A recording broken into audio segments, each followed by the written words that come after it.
Thanks for coming out, everybody. Sunday Assembly will begin in...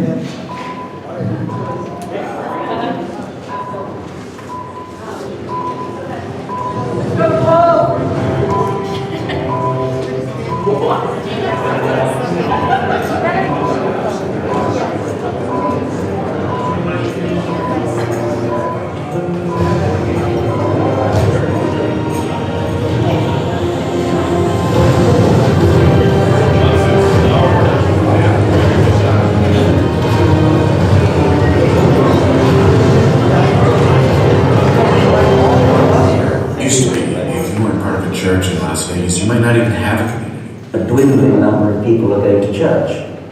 Birds flying high, you know how I feel. But lately, the secular community has exploded. Sun in the sky, you know how I feel. Almost as though either you accept the doctrine, and then you can have the nice stuff, or you reject the doctrine and you're living in a sort of spiritual wasteland under the guidance of CNN and Walmart. Breeze drifting on by, you know how I feel. You don't want to leave the church, you just want to leave God. Welcome to Sunday Assembly. Sunday Assembly, Las Vegas. It's a new dawn, it's a new day, it's a new life for me. And this many people want a community center in Vegas rate is they're going to get. And I'm feeling good. Sunday Assembly. It's called the Sunday Assembly. Sunday Assembly. Sunday Assembly.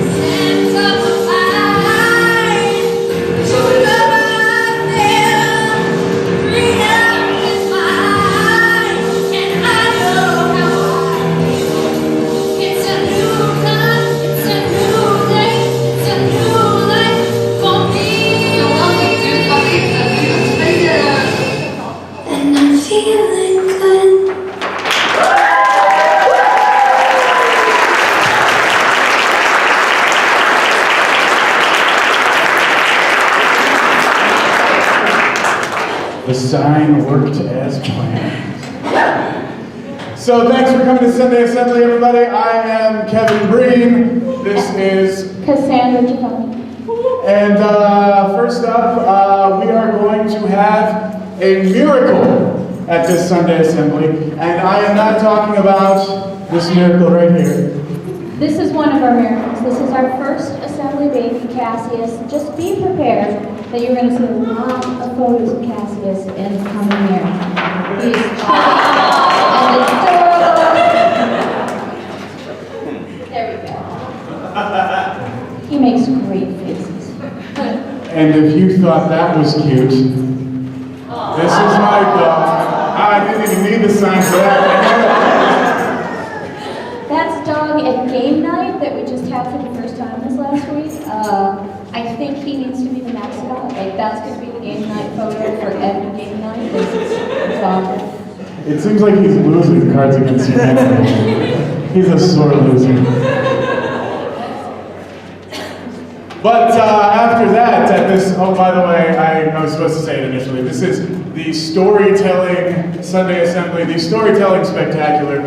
It's a theme that I am so happy to have. So many of us love stories and the art of storytelling here, and we always forget to announce the theme. So now we've announced it. How about that? Yeah, we're done. And after the miracle, because again, that was not the miracle. There's going to be another miracle. Brace yourselves. We're going to have a This Much I Know talk from hers truly. Me, and keep in mind that this is the sort of thing that we want from you guys. 3 minutes to maybe like 8 to 10 minutes. Whatever it is that you feel you know, some life experience, some story, we want to get people who are part of Assembly up here also. And then, speaking of storytelling, it's weird how you can use that as a segue with the theme of storytelling.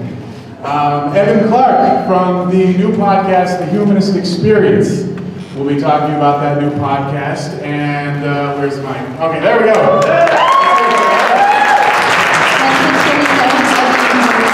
Vice President of the National Secular Student Alliance, founder of Spectrum Experience, which is a PR marketing firm that represents, I don't know if exclusively, but definitely focuses on humanist causes. So he's got a lot under his belt.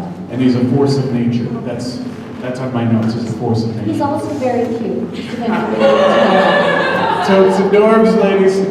What's that? He's single. And he's single. Make him feel welcome. No, I'm just. So, just a quick aside, okay? Do we do baptisms? Yes, that's been on everybody's minds this last week, and I want to make it very clear that we will not, we steadfastly refuse to baptize anyone. Anyone.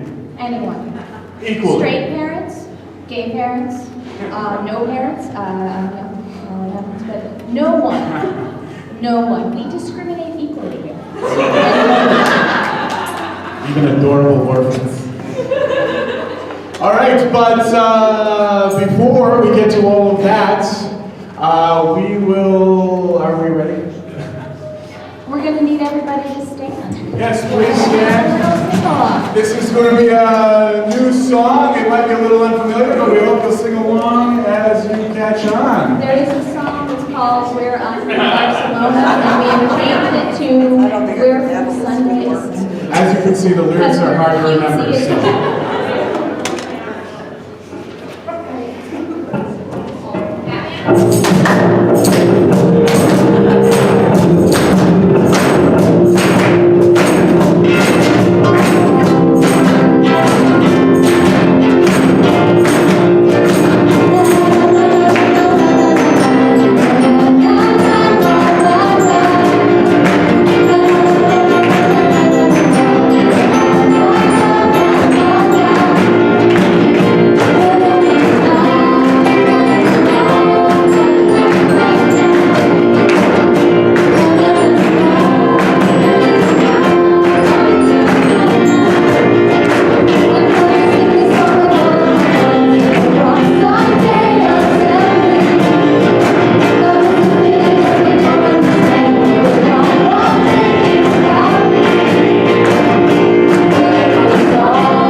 Those that I shouldn't have said that first. Those of you who have been here before, go ahead and sit down. But if this is your first time, please stay standing. Don't worry. We have our insurance company told us there's almost definitely no bruises or that will occur as a result of this. So.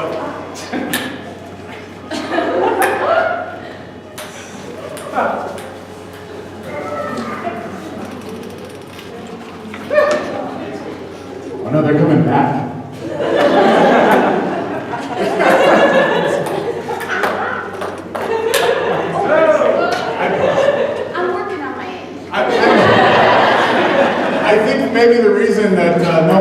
ever died from this is because we use the hood. It makes it hard to aim. That's... So you guys can go ahead and have a seat. Thank you for being good sports. We wanted to do that because I often forget to talk about what we're here for. It's easy for us to define ourselves by what we're not. We're not an ordinary church, and I'd like to talk about what we are. I grew up being told you have a God-shaped hole in your life, and some people try to fill that hole with sex and drugs, but it doesn't fit. It's not the right. And so you'll always be dissatisfied because it's a God-shaped hole. And I continue to be dissatisfied. It wasn't until years later when Zach posed the question to me, what if I actually had a sex and drug-shaped hole, and I've been trying to fill with God all this time?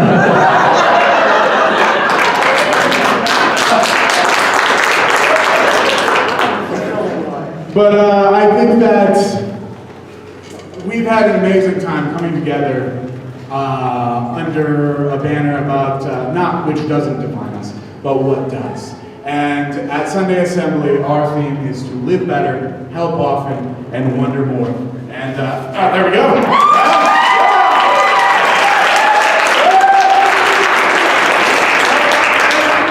And I think that's a pretty good segue to... Yes, this much I know. And I changed this up last night at the last minute because I had been planning another one, and then this popped into my head and spoke to me a little more. And it's this. The title I would give it is Knowledge is Not Always Power. When kids want to learn something or embrace something, they have certain advantages that we don't have as adults. They have all new parts, so no aches, no pains, no sense of injury or mortality. That doesn't exist for them. Brain plasticity. It's not that we can't learn, but we're definitely more programmed to learn when we're children. Enthusiasm, that's another one. And also ignorance. Ignorance is very helpful when you embark on some new endeavor and some new task. So kids sort of have, there's the goal. I want to play basketball for a living, so I want to be an NBA star. I want to be a doctor. I want to be an astronaut. They know the goal. They're over here, goal up there. And they don't know any of the middle. They don't have the ability to sort of fit the narrative of how you get from that point to that point of place. So if it's art or basketball or anything, a kid just starts doing it, and they just start putting one foot in front of the other.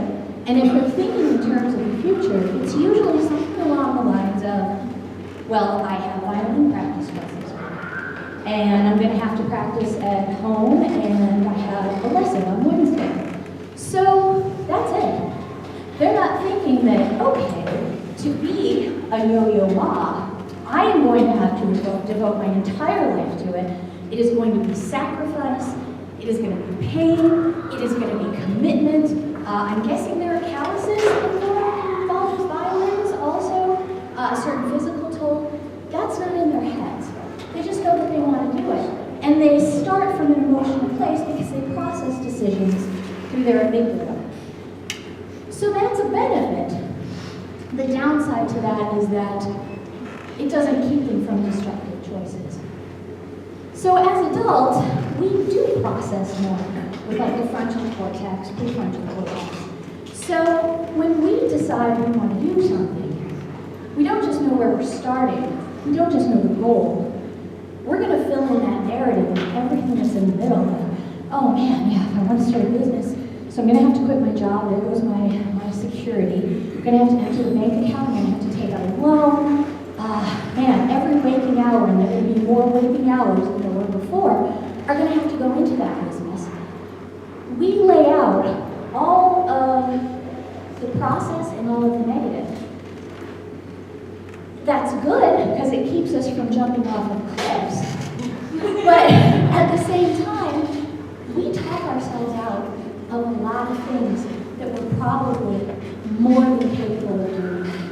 So it's not just about the risk. It's also that we add into the equation, what am I capable of? So this is where we come to the story of assembly. I guarantee you, any of the people who have started assemblies, and there are a lot of them, international, right? If any of them had known what they were getting into, there would be no assemblies. Sanderson and Pippa, the founders, they thought they were going to get 20 people. They got over 200 and then flooded with requests from across the world. How do we do this? We want to do this, show us how. They didn't know that was going to happen. There is so much that goes into organizing assembly. There was no manual.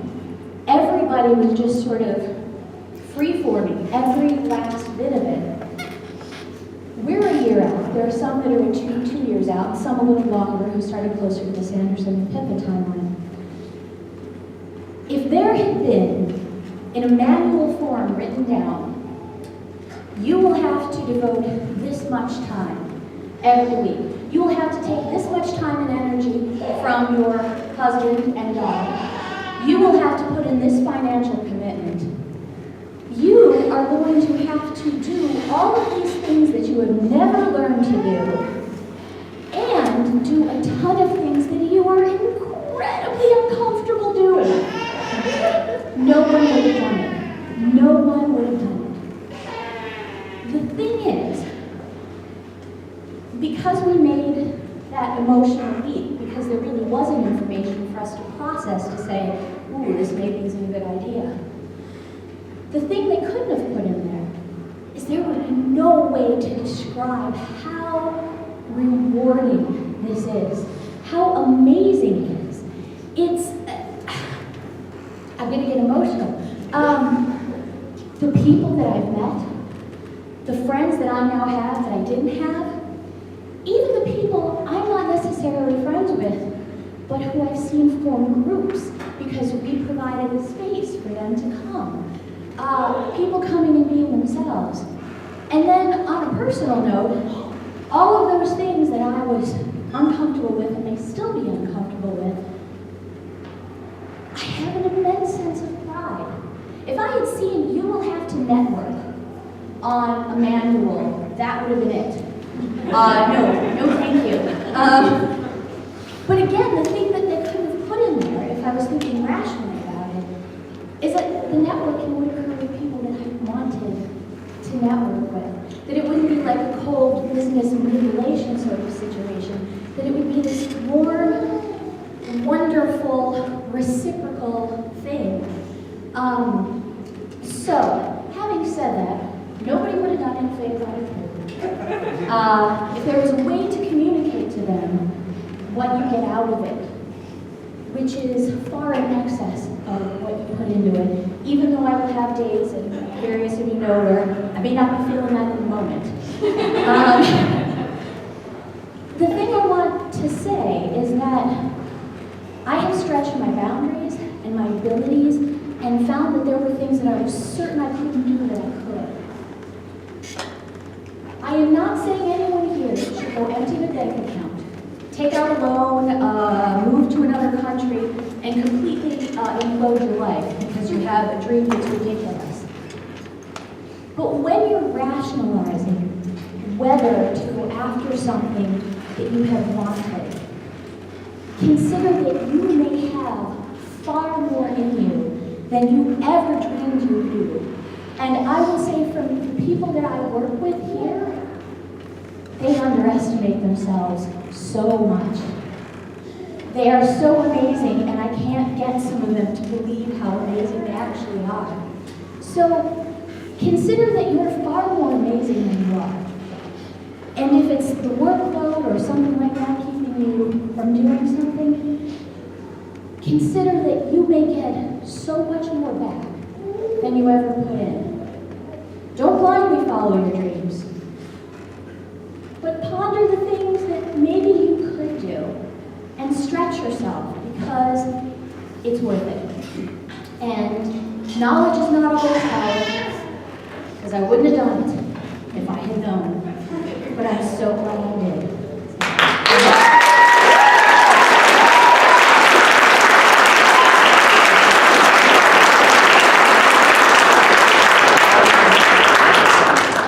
To be clear, Cassandra said, do not empty your bank account and go to a different country.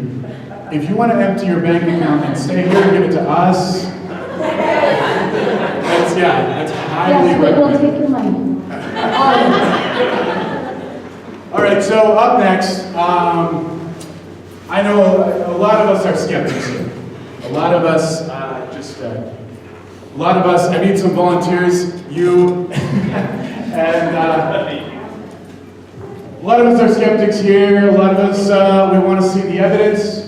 We don't believe supernatural claims, but I have seen a real fortune teller.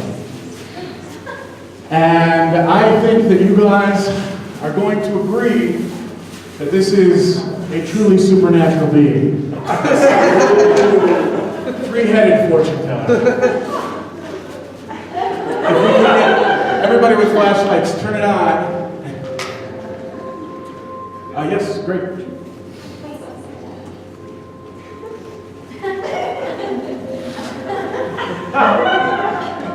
I am a three-headed fortune teller.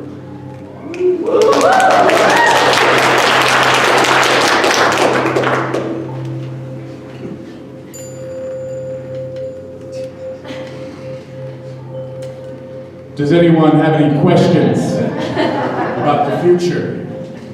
Feel free to shout them out. Who will be president in the year 2000?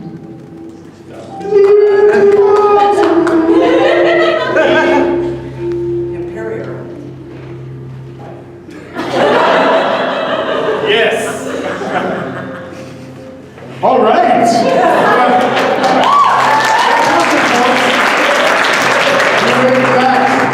Any other questions? Feel free to just shout them out. Here, if you have them, I'll bring you the microphone. Someone with a question. In the future, will all public toilet seat covers be as large as the one you're wearing? In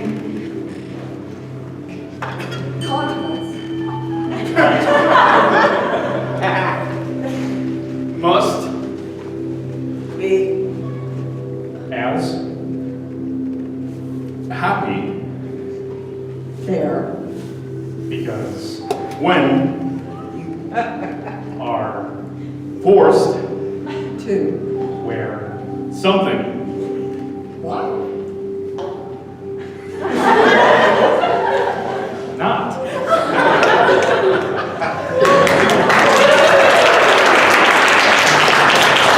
Those are the coherent answers we expect from a real, undeniable fortune teller. Please, anyone, Eva, ask a question. Does Donald Trump have real hair? No.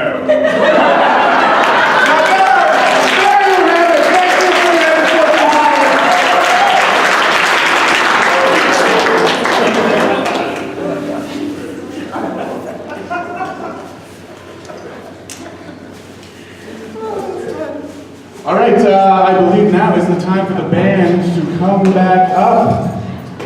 Yes, the next item on the agenda after the miracle, which is objective, and I think we're all believers now, is Riptide. So please all stand up.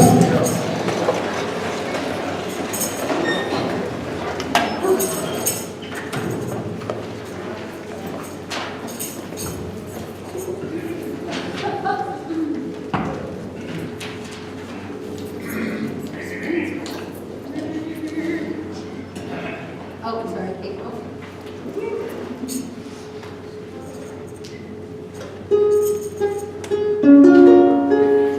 Everybody's waiting. Okay. Great.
there won't be any more haziness.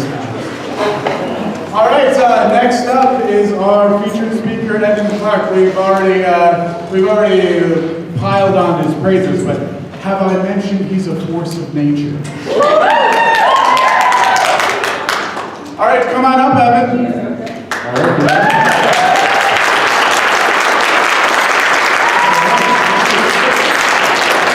All right, so storytelling, right? Hope I'm right. Okay, good. Okay, so I have 3 stories I want to tell today, and the third one's unfinished, so it's my favorite. So it's really funny. So the first story is by a good friend of mine. His name's Corey Harris, and if you follow our podcast at all, we're only 2 episodes in. You've heard this story, but it's a really good one. So my friend Corey Harris is an Iraq War veteran. So in 2003, he was in the initial surge in Iraq. And after 2 tours, he came back in 2004. And a lot of combat veterans at the time, they kind of had questions about, I guess they were active, but they had questions about what it would be like coming back to the United States. The last big war that he came back for, Vietnam, not that friendly, right? So he lands in El Paso, Texas. He lives in Arizona. And they hop on a bus, and that bus starts heading into Arizona. And the second they cross the border, suddenly they have a motorcade. The police come out, the fire trucks come out, and once they get into northern Arizona, which is where they were heading, everyone's out on the streets with American flags, and they're all excited, right? And finally they pull into this small town of Cholo, and they set up in a community center. They're about to be served meals by the community. Once they get inside, he realizes he's being served meals by VFWs, which are veterans of foreign wars. So these are actually Vietnam War veterans. And for him, he had this fascinating inner dialogue about, wow, this must be so different than the experience they had. And so as he was being served a meal, he was going through the line, a guy was about to serve him something, and he noticed the Vietnam War veteran pin on his hat. He decided to ask him, wow, this must be so different than the experience you had. And the guy stops, and he goes and tells him a story. And that story was about how in high school, him and his best friend joined the military because they wanted to fight the communist threat. They head to Vietnam and do 2 heavy combat tours. And when they come back, and their bus comes into the state, protesters. And not just protesters throwing rocks. And as him and his best friend get out of the bus, his best friend gets hit by one of those rocks and winds up in the hospital and then died. And so Corey describes it that as he was telling that story, he then puts down the plate, just says to Corey, thank you for your service and welcome home. But the way that impacted Corey is it changed his whole life. He's been a veteran's advocate ever since that moment. So that's my first story. My second story is a personal story from college. So I went to California Lutheran University. It's a small little liberal arts school in Southern California, just north of LA. Or I'm from Boston, so I like to tell my East Coast friends it's right by Malibu. They like that. And I started the Secular Student Alliance there. I started the first club for atheists, agnostics, non-religious, humanists on campus. I didn't know it at the time, but it was the first, it was the only Secular Student Alliance affiliate in the country on a religious campus in America. But we were different. There was hundreds of Secular Student Alliance groups. We were pretty unique. And what made us unique was we liked to go to church. And I mean that in all seriousness. Every other Sunday, we would get together, we'd meet at the center of campus. I don't know how I got college students at 9 a.m. on a Sunday to come out for a church when I'm not religious, but I did it.